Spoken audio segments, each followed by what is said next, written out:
Bonjour à toutes et à tous, c'est un vrai plaisir de vous retrouver aujourd'hui au sein de cette vidéo. Alors si vous êtes là à la regarder, c'est que tout comme moi il n'y a pas si longtemps, vous ne savez pas comment remplir ces fiches d'activité qui vous sont demandées pour l'épreuve finale de votre BTS. Alors pas de souci, cours BTS NDRC est là pour vous aider puisque au sein de cette vidéo on va voir ensemble comment remplir les fiches d'activité.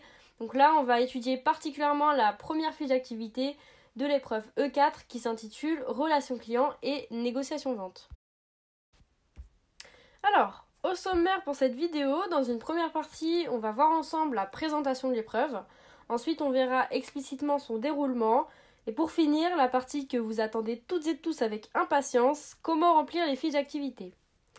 Alors, donc, la présentation de l'épreuve. Donc, c'est une épreuve purement orale, coefficient 5. Coefficient 5, ça veut dire quoi? Ça veut dire que c'est le coefficient le plus élevé pour toutes les épreuves du BTS. Donc, c'est l'épreuve à pas rater, sauf si bien sûr vous avez 20 sur 20 dans les autres matières. Donc, l'épreuve, elle va durer en tout 1 heure. Donc, ça va être constitué d'1 heure d'entretien avec le jury. Et à côté de ça, on aura également le droit à 40 minutes de préparation. Donc, une fois qu'on aura présenté la mission, le jury nous donnera un nouveau sujet avec un paramètre de cette mission modifié et qu'on va devoir préparer pendant 40 minutes avant de le présenter. Donc vous l'aurez compris, il va falloir monter un dossier pour réaliser l'examen et l'oral qui est constitué de 2 fiches descriptives d'activités professionnelles. Donc c'est tout l'intérêt de cette vidéo puisqu'on va voir en détail dans une première partie la première fiche, donc négociation vente et accompagnement d'une relation client. Et dans une deuxième vidéo, on verra plus en détail la deuxième fiche qui est organisation et animation d'un événement commercial. Alors, ça peut paraître un peu barbare, mais concrètement, pour faire simple, par rapport aux missions qu'on doit réaliser et qu'on va présenter, pour la fiche 1, ça va être un entretien de vente et pour la fiche 2, ça va être un événement commercial.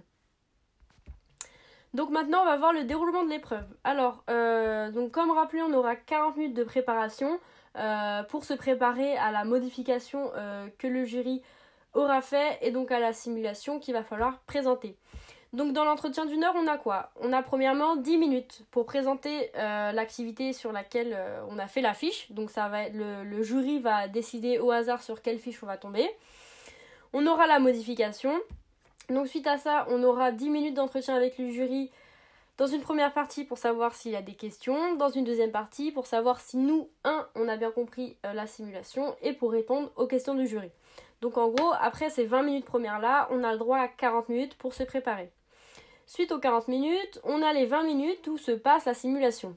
Ensuite, on a un entretien d'auto-évaluation et on a également ce qu'on appelle une analyse réflexive. Alors ça va être un autre document à préparer qui va faire l'objet d'une prochaine vidéo.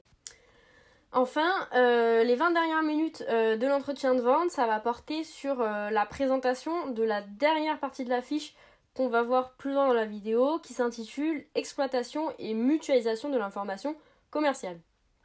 Bien, maintenant on va passer sur la partie rédaction de la fiche d'activité numéro 1.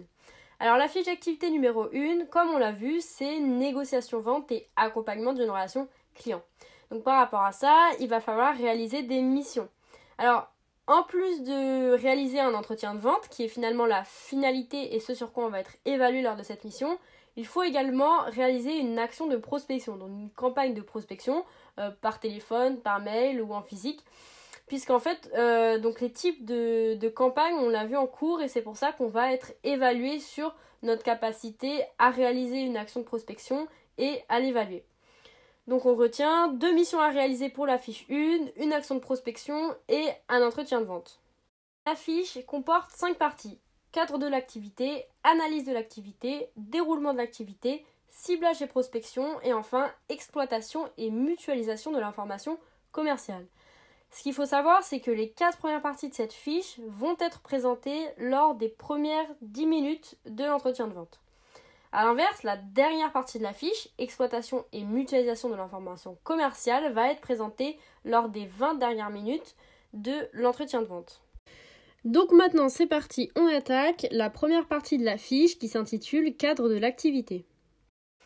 Alors premièrement, le nom de l'organisation, c'est simplement la raison sociale de l'entreprise, c'est-à-dire son nom. Ensuite, l'adresse, ça va être l'adresse du siège social ou bien alors de l'agence dans laquelle vous êtes et vous réalisez votre mission.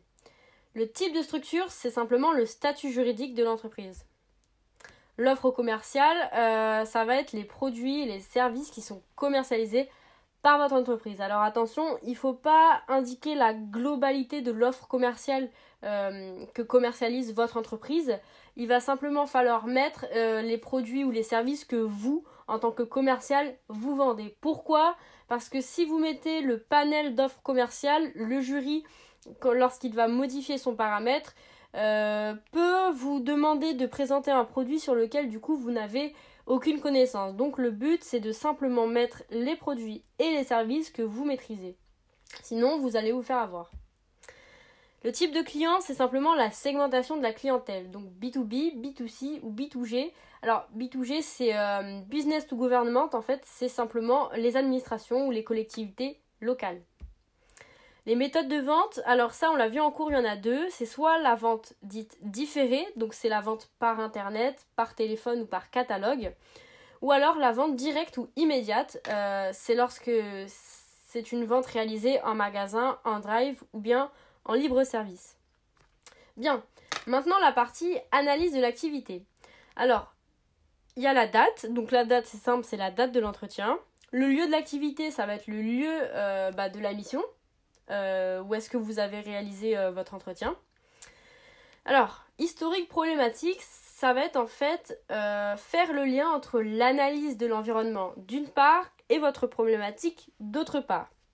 Ça va être en fait finalement la raison pour laquelle vous réalisez cette mission.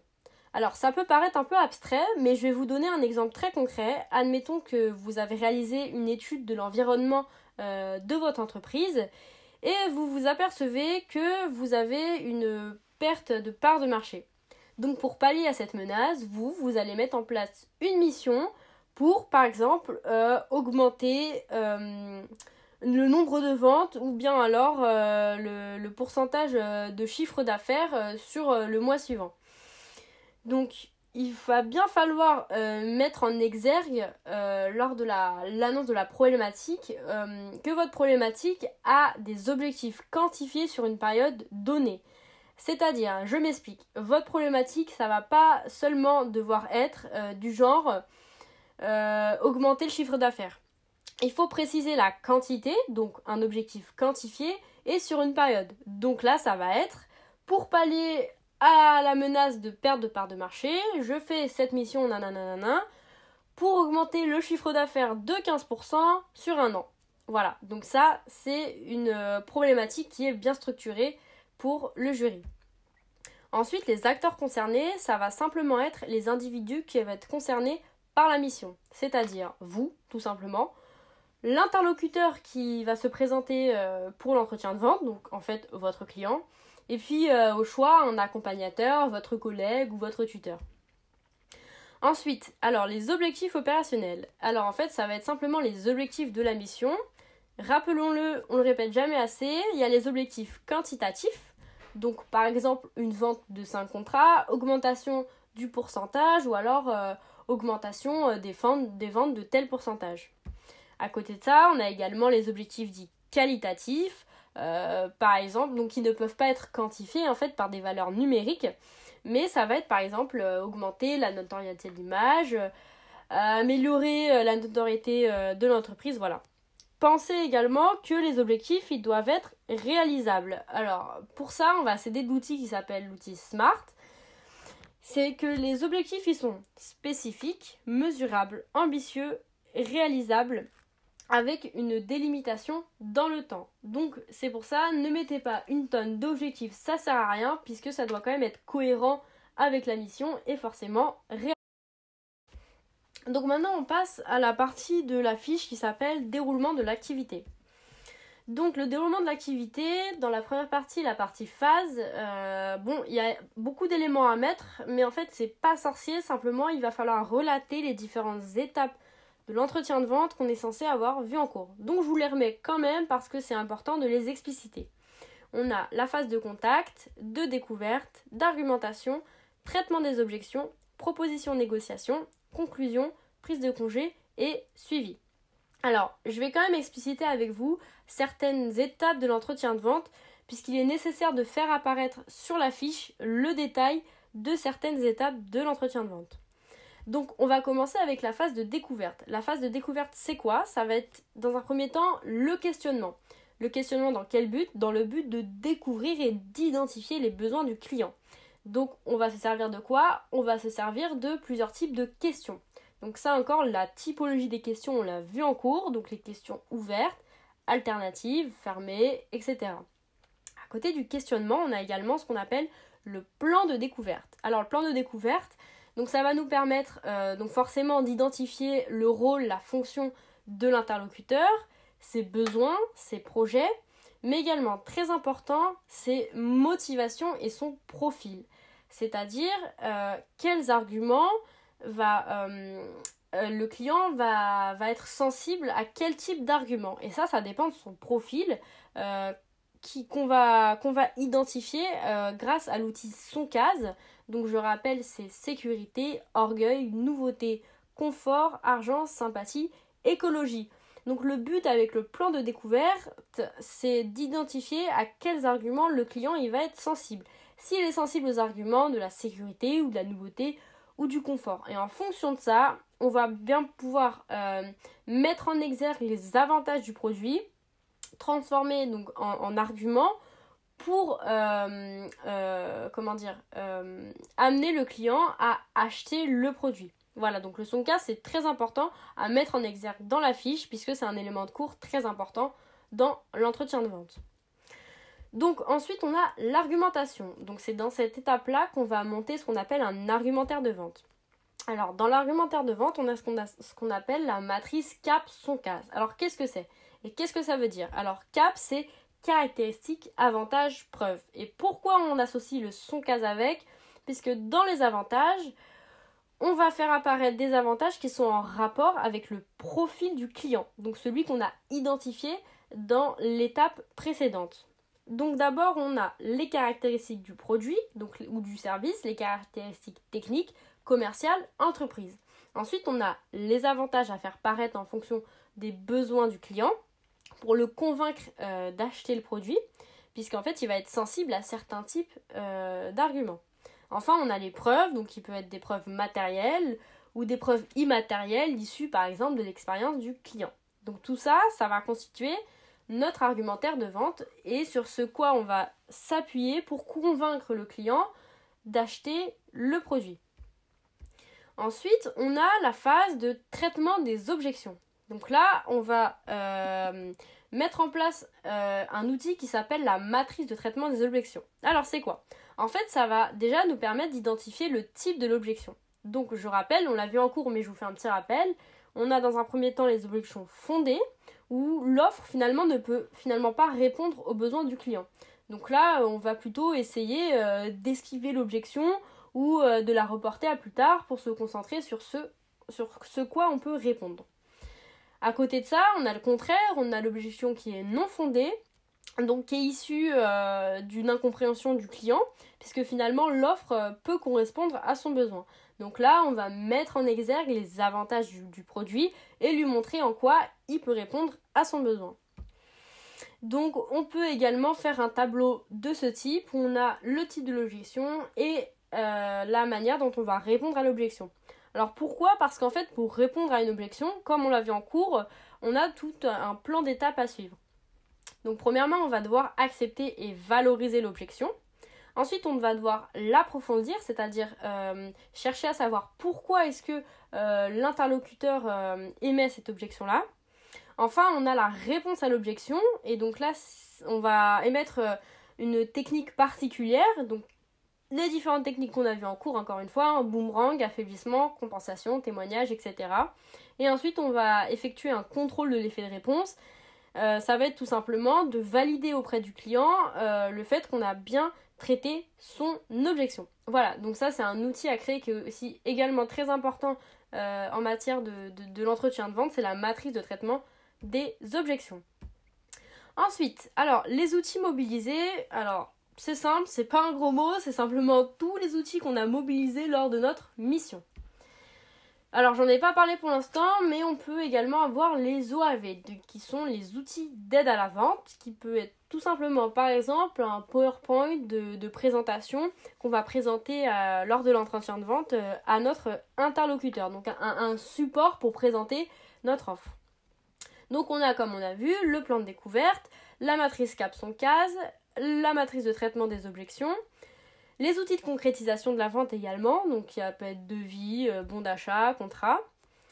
Les informations sur l'offre commerciale qu'on va présenter au produit, donc du coup au jury, donc par exemple un catalogue du produit ou du service. Et enfin, les accessoires qu'on va avoir besoin lors de l'entretien, par exemple le téléphone, l'ordinateur, la carte de visite, etc. Donc ensuite, on a les résultats. Alors les résultats, c'est pas sorcier, ça va simplement être la comparaison entre nos objectifs initiaux et les résultats qu'on a obtenus. Donc on peut mettre en exergue ce genre de tableau avec nos objectifs quantitatifs et qualitatifs de base, nos résultats, et pour les objectifs quantitatifs, on peut créer ce qu'on appelle un taux de réalisation des objectifs, donc en gros un pourcentage obtenu entre le résultat obtenu, donc la valeur finale, et le résultat et l'objectif de base, donc la valeur initiale. À la suite de ça, très important, on n'est peut-être pas obligé de l'indiquer sur la fiche, mais à l'oral c'est important de le rappeler, c'est interpréter les résultats. C'est-à-dire il ne s'agit pas seulement de dire j'ai fait tel résultat quantitatif, tel résultat qualitatif, mais il est important de dire qu'est-ce que j'en tire et comment je l'interprète. Est-ce que j'ai réussi? Est-ce que j'ai pas réussi? Comment je peux m'améliorer, etc. On peut également mettre dans les résultats les indicateurs de performance commerciale. Donc ça, c'est encore des indicateurs qu'on a vus en cours, donc relatifs par exemple à une période antérieure. Donc là, j'ai mis l'exemple d'un tableau où on a des valeurs à M-1 et on a nos résultats sur le mois en cours. Et du coup, là, on peut émettre les indicateurs de performance tels que l'évolution du chiffre d'affaires ou l'évolution des ventes. Voilà. Donc, on peut très bien mettre tout ça sous forme de tableau. C'est très concret pour le jury. Alors ensuite, on a les difficultés rencontrées. Donc là, il s'agit simplement d'indiquer les différentes difficultés qu'on a pu rencontrer, que ce soit par rapport au produit, au contexte, à l'interlocuteur, etc. Voilà, donc c'est pas plus compliqué que ça. Alors, ensuite, on a les annexes à joindre à la fiche, donc qui est reliée notamment à l'offre commerciale. Alors, il s'agit simplement de renseigner des renseignements en fait supplémentaires sur l'offre commerciale, sur l'activité d'entreprise ou sur la cible qui vont permettre en fait au jury de mieux comprendre et d'approfondir leurs connaissances sur nos rôles, nos missions, notre offre commerciale. Voilà, donc ça peut être présenté sous forme d'un tableau structuré de la sorte et intégré à la fiche d'activité. Donc maintenant, on va voir la quatrième partie de la fiche d'activité qui s'appelle ciblage et prospection. Et donc on va avoir lieu de présenter lors des 10 premières minutes de l'entretien de vente. Alors, dans une première partie, on a la démarche. La démarche, c'est quoi? Ça va simplement être la description de notre campagne de prospection. Donc on peut procéder de cette manière. Donc dans un premier temps, on va expliciter l'origine et la raison de la prospection. Et en fait, c'est fortement lié avec l'historique qu'on a déjà indiqué en première partie de la fiche, c'est-à-dire d'indiquer le lien entre notre analyse de l'environnement et la raison de notre mission, donc là, la raison de notre campagne de prospection. Ensuite, on a notre type de prospection. Donc si c'est une campagne de prospection téléphonique, par email, physique ou encore digital.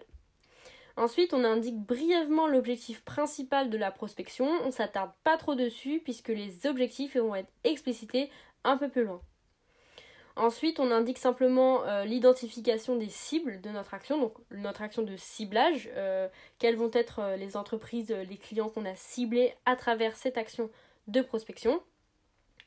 Ensuite, on indique le déroulement de la prospection, c'est-à-dire les étapes. Et là, en fait, ça va dépendre du type de campagne de prospection. Je m'explique par un exemple concret. En cours, on a vu pour chaque type de campagne de prospection les différentes étapes. Par exemple, si on réalise une campagne de prospection téléphonique, là, on va expliciter les étapes, c'est-à-dire le contact, la raison de l'appel, le but de l'appel et enfin la conclusion. Voilà, ça c'était le déroulement de la prospection téléphonique. Et donc, encore une fois, c'est présent dans vos cours et donc ça dépend du type de campagne de prospection que vous allez réaliser. Donc ensuite on a les objectifs qui nous sont fixés. Alors là ça va être les objectifs donc non pas global de la mission mais simplement les objectifs de la prospection. Encore une fois on va avoir lieu à des objectifs qualitatifs et quantitatifs. Je ne détaille pas puisqu'on a déjà vu auparavant quels étaient ces types d'objectifs. On a également les activités réalisées. Donc là ça va simplement être la description des activités qu'on a réalisées dans la campagne de prospection. Par exemple, ça va être notre activité de ciblage, la réalisation. Alors, donc là, j'ai mis plein d'exemples, mais parce qu'en fait, ça dépend du type de prospection. Donc, on a pu être amené à réaliser un plan de prospection, un emailing de prospection, un guide d'entretien téléphonique, etc. Encore une fois, tout ça, c'est dans vos cours. Penchez-vous sur vos cours. C'est franchement, vraiment, je vous le dis, pour réaliser les fiches, les cours, c'est vraiment notre meilleur ami. Ensuite, on indique également la réalisation concrète de la campagne de prospection. Et ensuite, on indique également qu'on a fait du reporting ou alors un tableau de bord, c'est-à-dire qu'on a fait une sorte de bilan avec, en fonction des objectifs donc, qui étaient fixés et les résultats qu'on a obtenus. Ensuite, on a ce qu'on appelle les outils mobilisés. Alors, encore une fois, ça va être simplement les supports qu'on a créés et qu'on a mobilisés lors de la campagne de prospection. Donc là, je mets encore des exemples, ça peut être la base de données, le tableau de reporting, le plan de réponse aux objections, le guide de l'entretien téléphonique, le plan de prospection. Bon, on se répète un peu, mais au moins ça va être clair, net et précis pour le jury. Donc ensuite, on arrive également aux résultats obtenus. Donc comme dans la première partie de la fiche, c'est en fonction des objectifs initiaux. Et on peut également rajouter les indicateurs d'évaluation de la performance de la campagne de prospection. Ça fait beaucoup de mots à dire en une phrase, mais là, encore une fois, je détaille pas plus. Ça dépend du type de campagne de prospection. C'est indiqué dans les cours. Et pour donner un exemple concret, par exemple, si c'est une campagne une campagne de prospection téléphonique, on va avoir affaire à le taux de conversion, le taux d'appel argumenté, etc. Voilà, donc c'est en fonction des ratios et des taux qui vont dépendre du type de campagne de prospection. Encore une fois, on regarde dans les cours, il y a tout d'indiqué.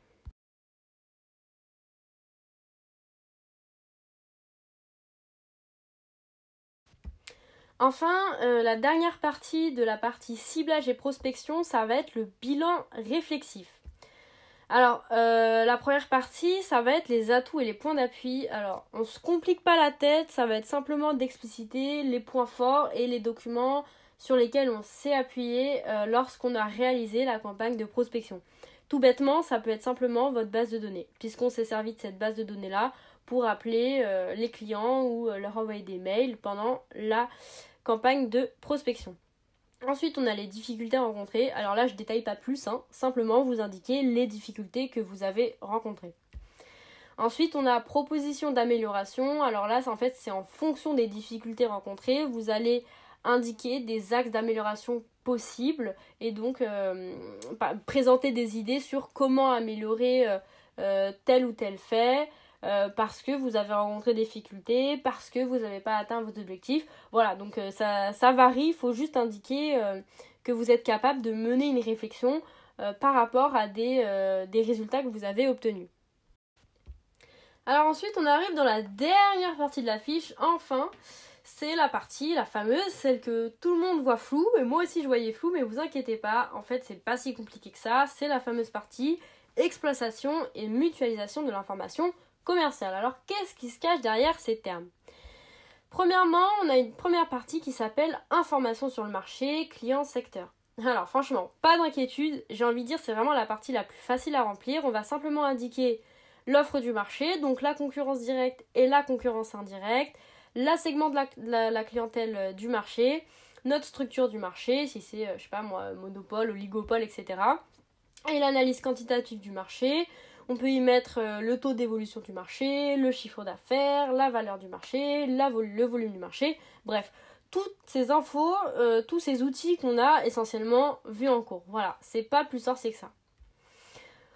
Ensuite, on a la partie démarche de veille. Alors, démarche de veille, en fait, ça fait appel à environ 3-4 derniers chapitres donc qu'on a vus dans la matière qui sont relatifs à ce qu'on appelle donc la veille informationnelle. Donc, il y a plusieurs types de veille, mais je ne m'attarde pas dessus. Regardez dans vos cours, c'est dans vos cours. Et là, on va devoir simplement décrire les sources utilisées. Donc là, on met quoi? On détaille le type de source, donc si c'est une source interne ou une source externe. Et ensuite, on va indiquer les sources qu'on a utilisées. Donc ensuite, on a les outils mobilisés. Alors en fait, ça va être simplement les outils de recherche d'informations qui vont en fait permettre de collecter et d'agréger des informations qui vont donner lieu ensuite à la veille, à la démarche de veille, commerciale, juridique, informationnelle, etc. Donc selon votre type de veille. Alors ces outils-là, je vous les liste très rapidement, mais encore une fois, ils sont présents dans le cours, donc je ne vais pas les détailler. On a simplement les outils d'alerte, les outils d'agrégateur de flux RSS et les outils de veille des réseaux sociaux. Donc voilà, vous indiquez donc le type d'outils et les outils que vous avez utilisés dans votre démarche de veille.